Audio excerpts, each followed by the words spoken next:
insidious silence throughout that the cops were called, and my mother and aunt ran shrieking and wailing along the trail, calling for the other kids to come back to safety. When someone's yelling like that, you don't ignore it. They rounded everyone up in 30 seconds flat and barreled back into the camp. The police found a man out in the woods, creeping along the trail, clutching a knife. A black garbage bag with a plethora of sharp objects and a saw was found abandoned on the trail. Some were speckled and smeared with dried blood. I don't think there's really any getting over it. I still have nightmares sometimes of the man chasing me, breathing heavily down the back of my neck, trying to catch me. Sometimes he succeeds.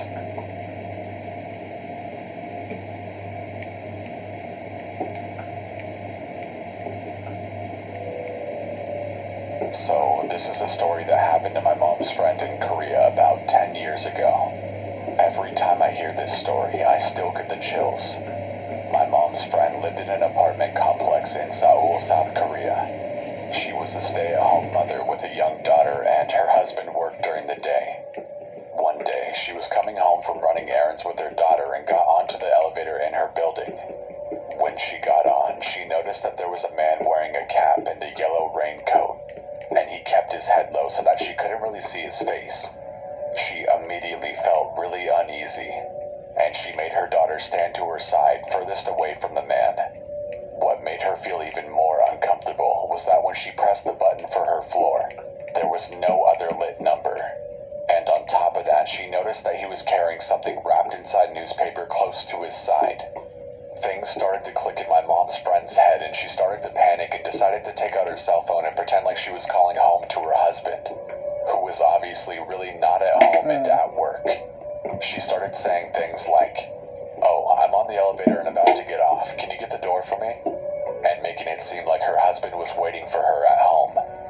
When the elevator did reach her floor, I think she lived on the 12th floor or something, she quickly got off and grabbed her daughter and started to walk as fast as she could to her apartment. She noticed that the man also got off on her floor and was slowly following her down the hallway. When my mom's friend got to her door, she started to bang on it and was shouting things like, "Hey, I'm home, please open the door," and kind of pretended like her husband was coming to answer the door. Upon seeing this, the man in the yellow raincoat started to walk away back towards the elevator. When he seemed to be far away enough, my mom's friend quickly picked up her daughter and slid open her door's passcode thing. This is usually how people get into their homes in Korea. And she started to frantically put in her key code. But the problem was that the buttons would make noise, so the man knew that no one was going to answer the door for her. And he turned around and started to run back towards her. My mom's friend, at this point, was practically screaming, and when she finally got her door to open, the first thing she did was throw her daughter in through the door. When she got in herself, she saw that the man was pretty much inches from the door, but she managed to shut it and lock it before he could wedge his hand or a weapon into the door. Afterwards, looking through the door's peephole, she saw that the man was walking away back towards the elevator.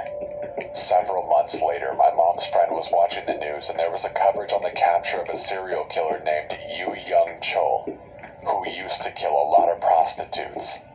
She told my mom that she could never forget the dread she felt when she saw the too familiar yellow raincoat and hat that he was wearing when apprehended. So that's the story about how my mom's friend was almost killed by a serial killer. I'll leave his Wikipedia.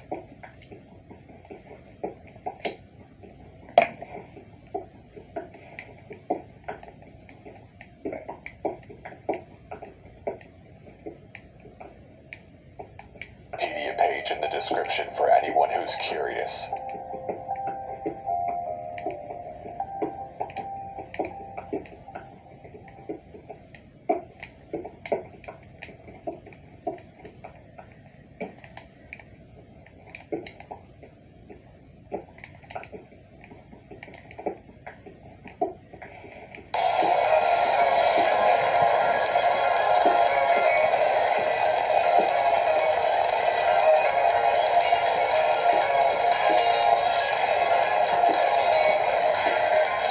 Fuck off ads.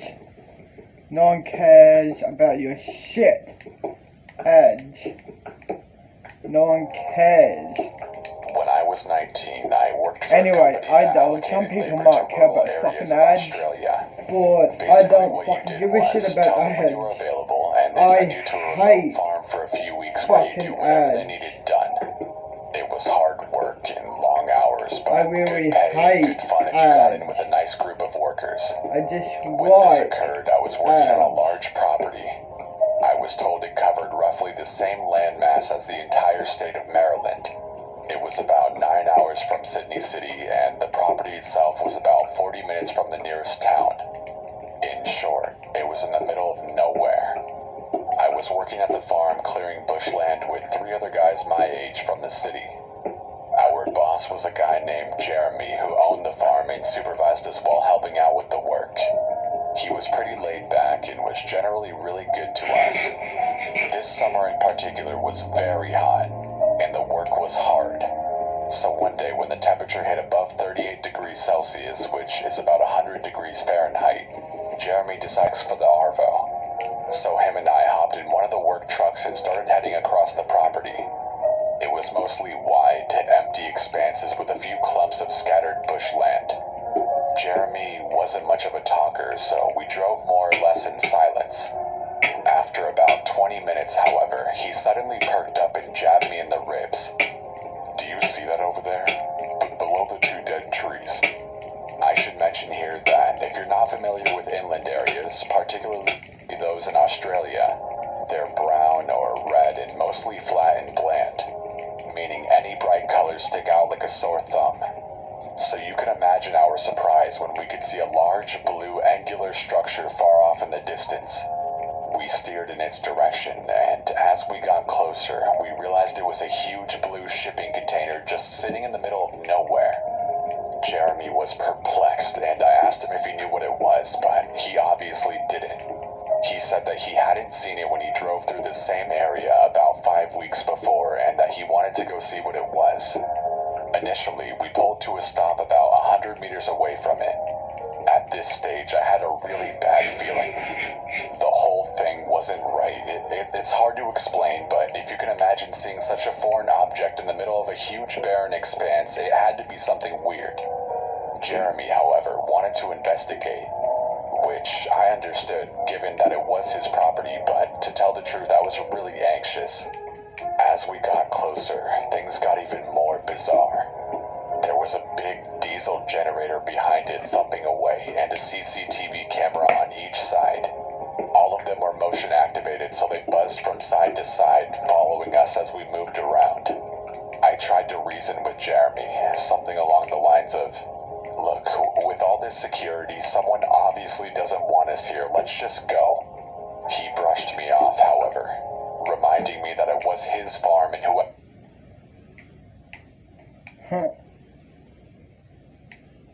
had put this here was trespassing, so he wanted to go inside. Despite all the surveillance, there was only a small padlock on the huge door. We had some bolt cutters in his toolbox, and after a bit of struggle, we broke the lock and went inside. The first thing I noticed was the rush of cold air as we got in. The place was air-conditioned, which I must admit was quite pleasant on such a hot day. We searched around for a light switch, but I could already see this was some sort of IT setup. There were flashing LEDs all around the place, and the sort of hum you hear when a hard drive is working hard. When we finally switched on the lights, we could see a sophisticated, albeit somewhat cluttered office setup. There were hard drives the size of bar fridges and other computer equipment lining the walls, sometimes piled 2 or 3 high, and plastic storage boxes scattered around the far wall, and several desks with computer monitors arranged in the middle, complete with rolling office chairs. At this point, I felt like I was in one of those nonsensical dreams. This made absolutely no sense. We wandered into the middle and sat down at one of the desks to see if the computers would give us any idea of what the hell was going on here. My heart was racing and I just wanted to bolt. We had been seen by the CCTV, so if anyone was monitoring, they would know that we were here. Jeremy, on the other hand, was adamant that we had to get to the bottom of this, so I put on a brave face and started looking through the computer. This went on for a while, but in short, grasp of technology outside of Facebook and Microsoft Word. The best I can describe it from my lay position is that it was endless lists of computer talk. It was like what the old Napster or LimeWire download screens looked like. Just constantly picking up and receiving data, then recording it on several windows. I gave up on the computers and walked cautiously over the far end of the container to the big pile of storage boxes. By then, I was pretty sure no one else was there, as there was nowhere to hide, really. But I was still incredibly on edge. I decided, against my better judgment, to see what was inside all these boxes. My brief look through this box still makes me feel sick to my stomach. It didn't take long for me to realize that this box was full of posters, DVDs, and photos, all of hardcore child pornography. One thing that still gets to me is that it was all neatly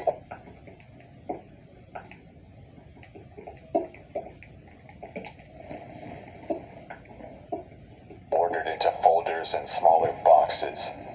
These people were organized. I immediately recoiled, jumped up, and ran over to Jeremy. I could hardly string a sentence together. I said something along the lines of, "Mate, get out, child sex, go, get the fuck up." I dragged him out, composed myself, and managed to explain what I saw. We jumped back into the truck and sped back to the house.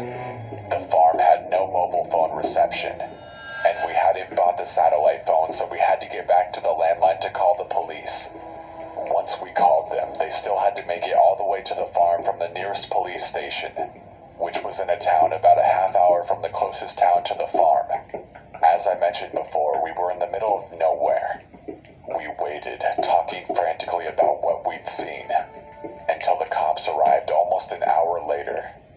They arrived with 2 4-wheel drives, and we jumped in and led them back. This is where it gets worse. By the time we got back, the container door was open and there was a fire inside. We only had 2 small extinguishers in the cars, and these did very little. The fire department took an hour to get there, but by then most of the damage was already done. An arson report by the federal police found almost no evidence of the computer equipment described. This means that whoever ran it knew we were there and had time to come and remove most of it and get away. There were various ways to get off the property, and the landmass was huge, so there was no real way to tail them. Since the police hadn't taken us all too seriously in the first instance, probably due to our poor explanation on the phone, aerial surveillance was also impossible by the time we had pieced it all together. I took a keen interest in following it up, but with no real evidence of who might be responsible, the investigation went cold. I've kept in contact with Jeremy, and the shipping container is still sitting there on the farm, as it's too expensive to move. I'll never forget what I saw in those boxes.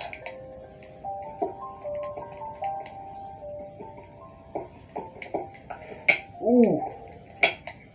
Save.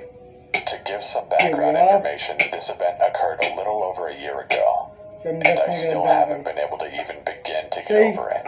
I'm a 22-year-old 5'4" female, and at the time I was 21. My family and I had recently moved to a new town that was a fair amount more rural than the town I had previously lived in. And our new house was a large ranch-style house with a basement. I was home from college, and my parents had left for the week to celebrate their wedding anniversary with their friends who lived several hours away. Before I continue, I'll give a quick layout of the house so that you'll be able to imagine the setting a bit more clearly. There were 3 doors which led into the house.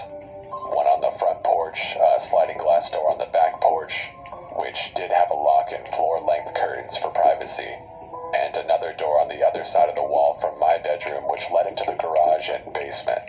When you walk out of my bedroom and turn, you could see all the way across the house, past the kitchen, living room, dining area, to the door of my parents' bedroom and the stairs leading up from the basement. It had been a few days since my parents left, and I hadn't had any problems.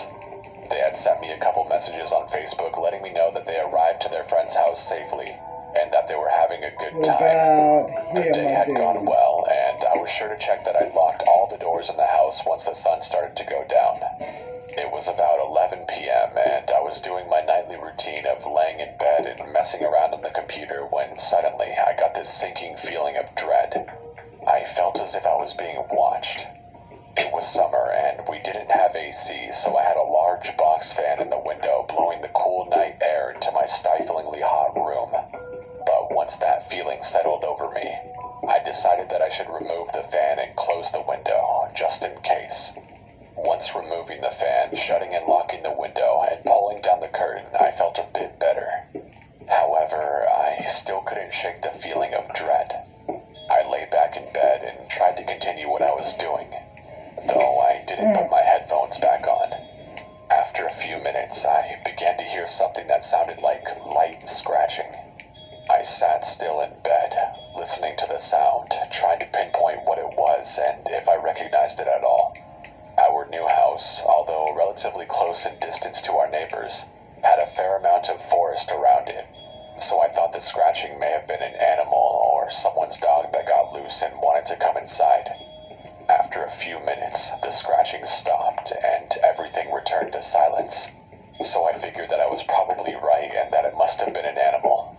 My relief was short-lived because after the scratching stopped, from the other side of the wall, I began to hear slow footsteps descending into the basement. I haven't built the base yet. I just dig underground so I can mine and then build a base. Maybe somewhere underground, but not here though. I'm gonna mine here. And when I get enough to get diamond armor, when I get 64 stacks of diamonds, I'm gonna make the diamond armor and then build a base somewhere in the map. Off the ground that there was a good chance I would end up getting hurt if I did. Yeah. Not to mention that if I You jumped know, out the until window then, and hurt myself, I I'm gonna wouldn't be able keep to run mining for help, and until I I would be get right next to the door that whoever was in my 64 house stacks had just of gone through. diamonds. So I decided to very carefully and quietly open my door and peek out around the corner. You And know, if the coast was clear, I would make a mad dash for the front door and sprint to my neighbor's house. I very slowly opened my I bedroom got door, 48 stacks. letting my eyes Now, adjust to the darkness of the house before creeping around the 149 corner stacks and looking to of see if it was diamonds. safe to make a run for it.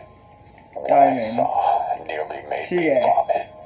As my eyes scanned the house, So I noticed until that then, something was off. I just squinted hard mine as I looked over at the basement until I stairs get enough and was able to diamonds. make out the shape of a man.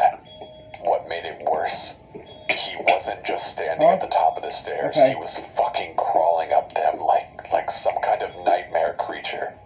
I quickly backed into my I got room again, 50. shutting and locking the door as quietly as I could. I I'm nearly didn't up think to he'd it. see me, but there was no way Yeah, I was going to until make a then, run for it now. I'll My mine. only choice was to pop the screen and jump out the window. As I was unlocking and opening my window, I heard the handle to my bedroom door turn. Once the man realized that it was locked, in a sickeningly sweet sing-song voice, he said, "I know you're in there."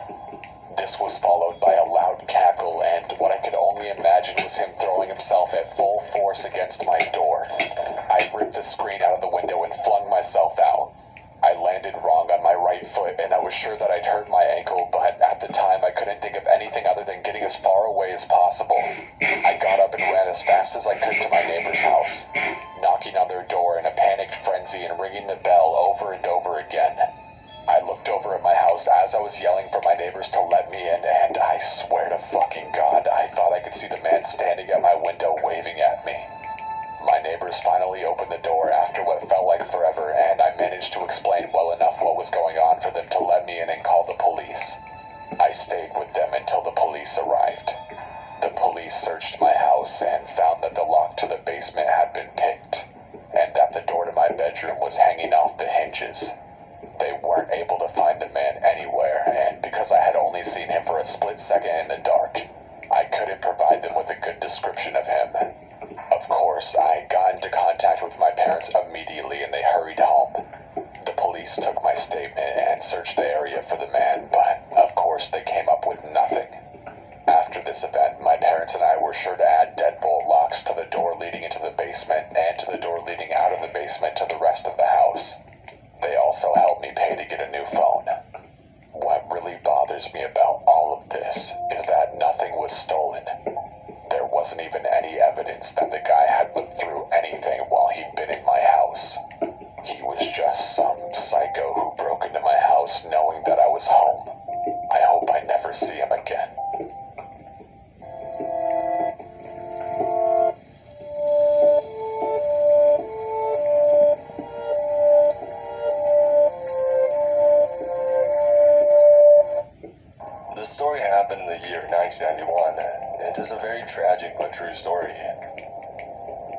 wife Alex and I were invited to my best friends, Tim and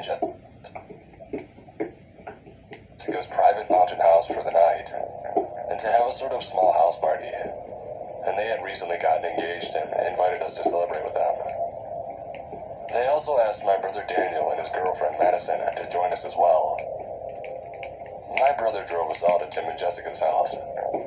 It was a wonderful private house in the woods and mountains. This took place during the summer, so the weather was really nice as well. We drove up the long driveway part and headed inside to greet our friends. We got to the house around 7 p.m.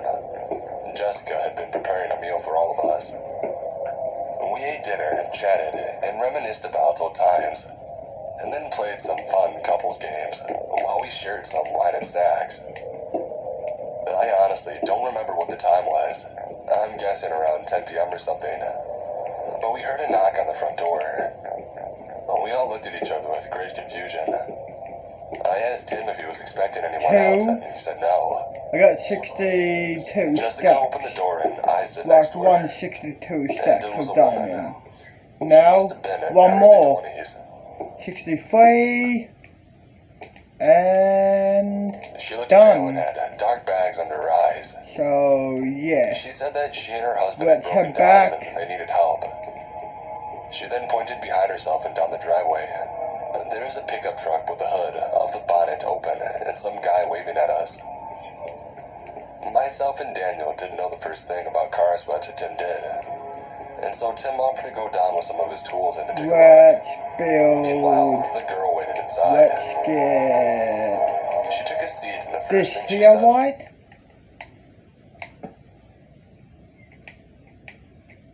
And then was, "Do you have here, any food?"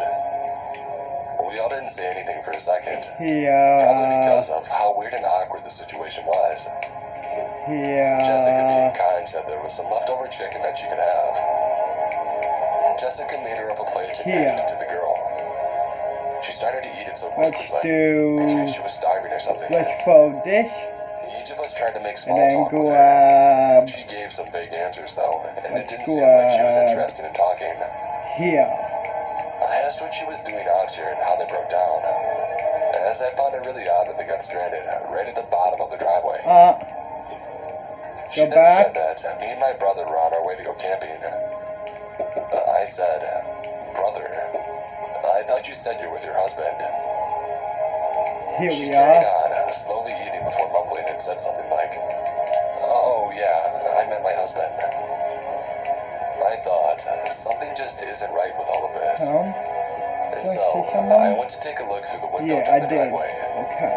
and I couldn't see Have to Tim be or very her supposedly careful if husband. he, I you said know. to my brother Daniel that we should go down and check if everything was alright. Yeah. And he agreed with me.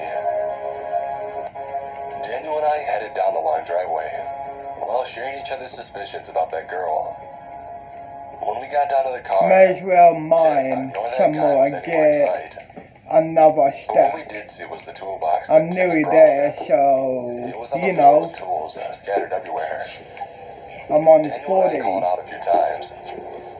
Tim, are you out here? Both of us scanned the nearby woods and we couldn't see a thing. It had gradually been yeah. getting darker, and we couldn't see anything without flashlights. Huh? So going further into the woods was pointless. And so Daniel said that we should go back and call the police. About halfway up the driveway, we heard a scream coming from the house. It was one of the girls. Daniel and I ran up to the house as fast as we could, burst through the door and couldn't see where the girls were. We each called for our other halves' names. We heard another scream coming from upstairs. We ran upstairs and saw that girl kicking and screaming at the bathroom door while holding a kitchen knife. Daniel and I tackled her to the ground and disarmed her of the knife. Daniel held the girl down while I went to check on the girls. Jessica had been slashed with a knife. Let's just tie this girl up and wait until we figure out what to do. I asked Jessica where the flashlights were. Daniel and I grabbed the flashlights and said we needed to look for Tim as we think he was in trouble. I said to the girls, keep trying to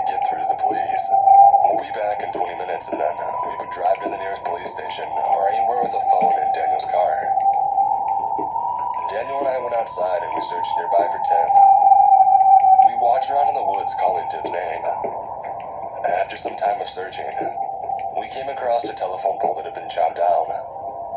Someone must have done this on purpose, and that was the reason why we couldn't get through to the police. The line had been disconnected. Huh. We need to get back to the girls right now, I said to Daniel. We started running back towards the house, and then we heard something on the other Look side of the behind woods. me, okay, It was what sounded nothing. like 2 gunshots. Daniel and I carried on running. Eventually, we got back to the bottom of the driveway, and were shocked to see that the pickup truck, along with the tools, were now gone. We didn't have time to ask questions as he wanted to get back to the house and to check the girls. When we returned to the house, it was empty and the girls were gone. And somehow, so was the girl who was tied up. We searched the entire house, the backyard, and again the nearby woods, and found no one or nothing at all. Me and Daniel got in our car and drove as fast as we could to the nearest police station, and we told the police everything that had happened. We waited at the police station for them to return. They came up with nothing, just like us. I'm gonna skip all the searching and warning because this story is depressing enough. This story has haunted me my whole life. I don't know what happened that night, who those people were, where my wife or the others had gone missing to. My brother and I remain close and still do to this day.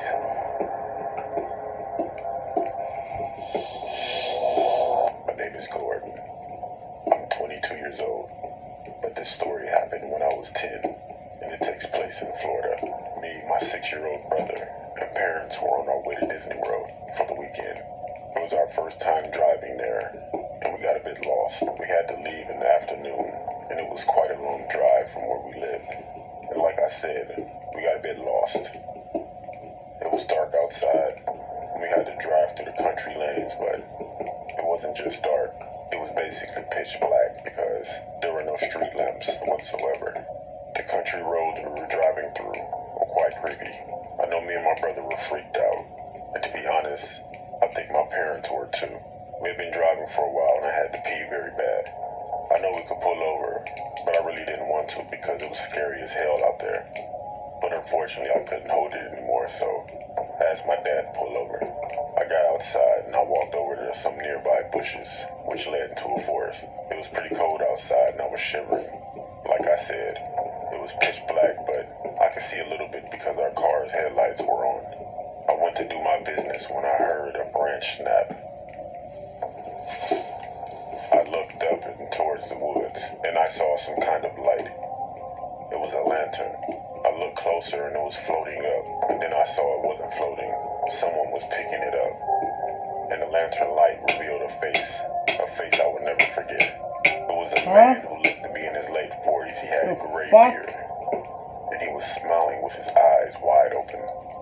He had crooked yellow teeth. I stood there in shock, with tears in my eyes. He then motioned with his finger for me to come toward him. I pulled up my pants and ran back to my car. My mom said to me, "Are you okay, sweetie?" I just smiled and said, "Yeah." And we continued driving. I didn't say anything to anyone about what I saw, and I still had to pee, but what was on my mind was that man I just saw. We finally arrived and I was able to use the bathroom. Me and my brother were, and still are close, so that night while we were laying in our beds, I told him what I saw. And to my surprise, he didn't seem that freaked out when I told him. He looked down with a worried look on his face. Then he told me something he saw in the car while we were pulled over. He was looking outside of his window, which were farm fields. He said he saw what looked to be a family of 4 standing in the middle of a field, who were also holding lanterns. He then asked our mom who were those people, and her response was, "What people? There's no one out there." And at that point, that's when I got back in the car. That night, and many nights after, me and my brother have discussed what we saw, and we didn't know if it was real or not, or our imagination. I personally still believe to this day what I saw was real. This story still haunts me and gives me chills every time I think of it. What do you think?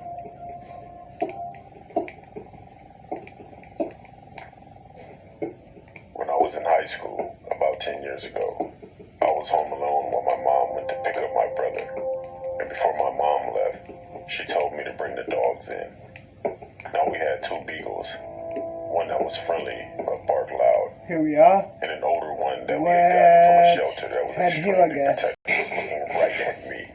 Right away, my older beagle Let's got on the defense build and growled. the It was base. more like, I'm gonna bite you type of growl, while the other one Let's build barked. the base somewhere around I got my phone here, and called my boys. mom and begged her to come back home. The base is gonna be They looked around and saw over. no other signs of entry. I triple check The every base door is now, gonna be up and even here. though those two dogs have passed away, I keep our current Not dog the near me base, when I'm but alone. I mean, I'm gonna build the That was one of fence the scariest experiences for the I base, like the wall. The ever had base in is my gonna be life. underground, but the fence for the base is gonna be up I'm top, a 21-year-old woman. of course. When I was 5 years old, I could remember a situation happening. Then when I was a little older, I figured yeah. out that it could have gone Pretty very much, bad. you know.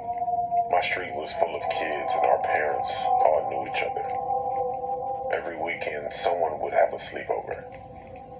One Friday night, we all begged our parents to stay the night at Lisa's house. She was 6 years old at the time and lived 2 houses down from me. We were all pushing them.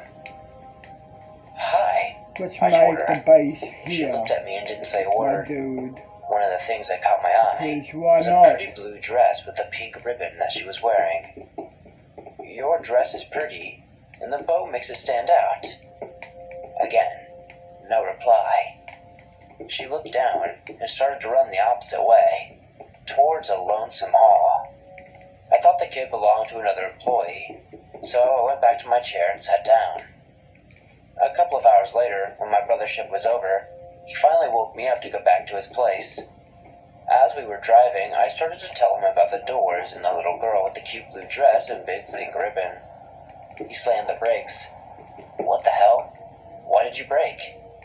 He told me with a chilling look on his face. Last night I did an autopsy on a little girl that drowned. She was wearing a blue dress with a big pink ribbon. My blood ran cold, and I've never been to work with my brother ever again. Growing up, I lived in a heavily forested area. There's this now abandoned house that was in the woods behind my childhood home. The driveway connected to ours and broke off and circled around our garage and went deeper into the trees. It was a single-story house with a nice big front porch and had an outdoor overhang instead of a full garage. When I was a kid, we had an elderly neighbor who lived back there named Mr. Fisher. He was a Vietnam vet who was partially blind in one eye.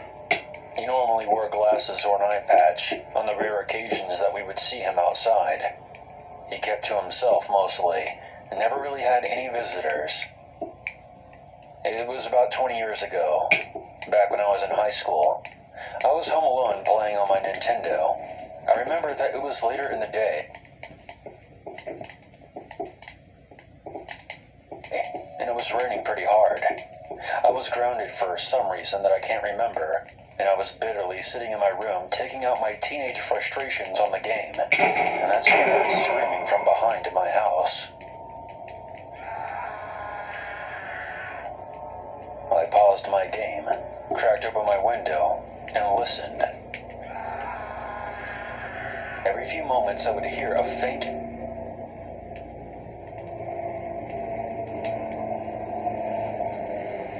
screaming coming from Mr. Fisher's house, maybe 50 or so yards away from my own. I couldn't figure out if it was an angry scream or a terrified one, but I remember just sitting there for a few moments and listening to it, more curious than alarmed. After a few minutes, I got bored and shut the window and returned to my video game. I don't know why I didn't call for help or run over and knock on Mr. Fisher's door to see if things were okay. My only explanation was that I was a bitter teenager and I didn't want to be bothered with anything that wasn't my business.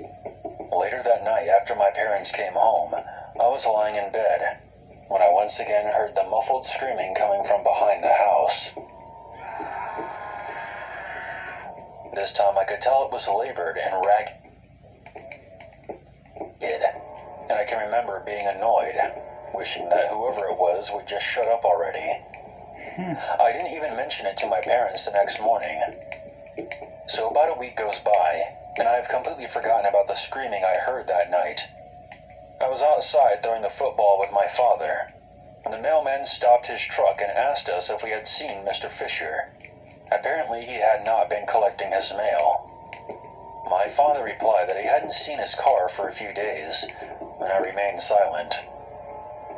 The mailman and my father walked down the driveway and knocked on Mr. Fisher's door. The next thing I remember were the sirens. An ambulance, a fire engine, and several police cars arrived. I spent most of that afternoon up in a tree, watching Mr. Fisher's house, as law enforcement and paramedics went in and out. My father had found Mr. Fisher's front door unlocked. He had been lying in a crumpled heap at the bottom of his basement stairs. It appears that he had fallen and broken both of his legs. But it wasn't the fall that killed him. It was the rats. My father eventually told me that the coroner reported the man had been eaten alive while he was screaming for help, unable to climb back upstairs. He had defensive wounds all over his hands from swatting at them, and several dead rats were scattered around, but in the end, there had been too many of them to fight off. His face had sustained the worst damage. There was almost nothing left of it when they found him. The coroners were convinced that he had been alive through the worst of it. I felt as though I had been stabbed in the stomach, and a wave of traumatizing guilt washed over me, and I broke down in tears. I still didn't tell my parents, but on the inside I was mortified. I felt like a criminal for ignoring those screams. And for weeks after that, I was convinced that the police were going to come back and arrest me for negligence or something. For about a year afterwards, it traumatized me, and I carried the guilt around in secret.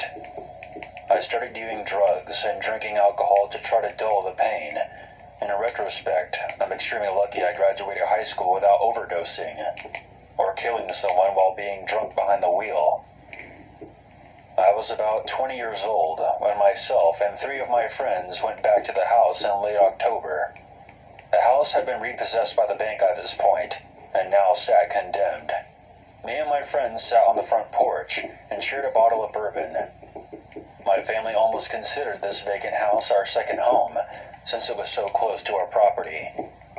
My father would even do some yard work every once in a while, and make sure nothing was growing on the house. So like I said, my friends and I were drinking and smoking, and being belligerent idiots. Just talking shit and lying about girls that we had slept with. I got up and went around the back of the house to take a piss. I happened to crouch down and glance inside one of those low-to-the-ground basement windows, and just scanned the basement floor. All I could really see was a cracked cement floor, and loads of cobwebs crisscrossing the window. I took care of business, and was about to walk back around front, when I paused. Glancing back towards the window, I felt a sudden sensation that I was being examined. This time, there was something in the window that hadn't been there before.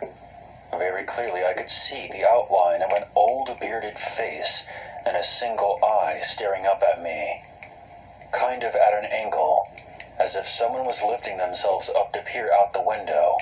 I stared back, my body going numb and my mind going blank. I suppose that this is the part in horror stories where the people would say, "I felt a chill go down my spine," or "my blood ran cold." I didn't feel that way. I just went numb as I looked back at the figure in the window, the unmistakable feeling of being caught in an act washing over me, like I had been vandalizing the place or something. I believe the eye contact lasted for about 10 seconds, maybe slightly more, and I eventually just turned around and walked away. When I got to the front porch, I told my friends I was heading back to my garage. For a few short hours, I was convinced that I had been either a squatter or maybe my imagination. But that night, I had the most horrific nightmare. I was trapped in a dark room with rats crawling all over me and gnawing at my face as I lay helpless. I woke up the next morning feeling sick. What bothered me the most was that whatever I had seen in the basement window, there had only been one eye visible, just like when I remember my old neighbor. It wasn't until I was about 30 years old that I had made peace with the fact that I had seen the man's spirit. He had been staring back at me in distress and confusion, wondering why I hadn't helped him. I have read several books on the paranormal, and I came to the conclusion that his spirit wasn't yet at peace. My parents eventually sold that house to me, and today I only use it as a summer home. But I've never wandered back to the old man's property again. Several times he's made his presence known. A few years ago, I was jump-starting my car outside in the driveway, when suddenly 4 rats shot out from under the axle, between my legs, and scurried away towards Mr. Fisher's old home. Last year, there was a soft knock on my window as I sat in my living room.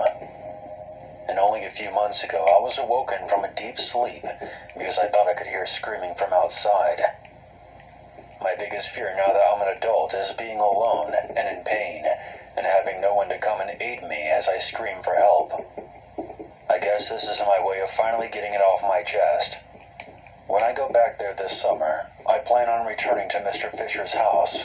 I will try my best to apologize to him, and I can only hope that this will finally put his spirit at rest. This happened when I was 14 years old and staying at a friend's house. It was a cold, misty, moonless October Friday night. Halloween was upon us, and all the usual pranks that come along with it. In the weeks up to that night, the usual pranks of knocking on doors and running, friends knocking on windows to scare you, and stuff like that. But this night was different. This night is what nightmares are made of. Recently, my friend's sister, for this story we'll call her Jamie, was being harassed and stalked by some guy who she didn't know. We just came back from a haunted house. Then we turned on the TV and started to watch The Exorcist in the living room. It had to be around 11 or midnight, and the dog started to bark at the back door. So I went to see what she was barking at, and I heard the fence rattle. I didn't think anything of it as it could have been the wind or an animal. So I went back in the living room and continued to watch TV with my friend. Then all of a sudden, Jamie screamed from her room. We ran to see what was going on. Jamie said someone was knocking on her window and saw someone run to the back of the house. Just then, we heard someone trying to pry open the sliding back door. And when I ran in there, I saw someone standing there with a ski mask and hoodie on. His eyes were void of feeling, void of any sense of morality. I made sure the extra lock was set, and he seen me do this and started to bang on the glass. To create, but the success of the content kept the production team afloat. Then came the one movie that changed everything. Yes, we're talking about Ant Bully. Many people probably forgot that this movie existed, which is why it bankrupted the studio. Seriously, Jimmy Neutron did nothing wrong. The creators were just in a perilous situation financially. They made a bet on Ant Bully succeeding, and it didn't. They were forced to close up shop, and that was the end of Jimmy Neutron. At least Nickelodeon isn't the bad guy this time, right? Some say that without Victorious, there would be no Ariana Grande. To be fair, pause it. This is my base, basically. That's my lookout tower. The balcony here. Then down here is the base properly.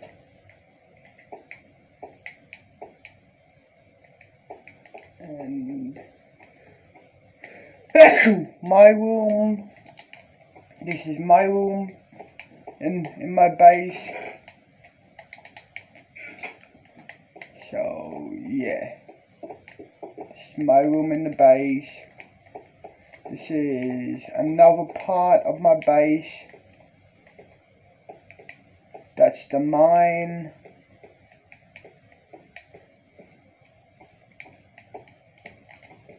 And yeah, simple. Like, you know, like normal base stuff.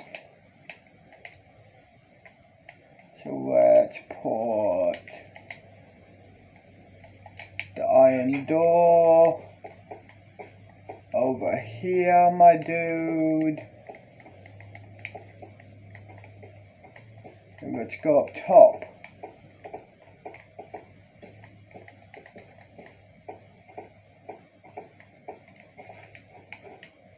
Let's sit down. I see a creeper.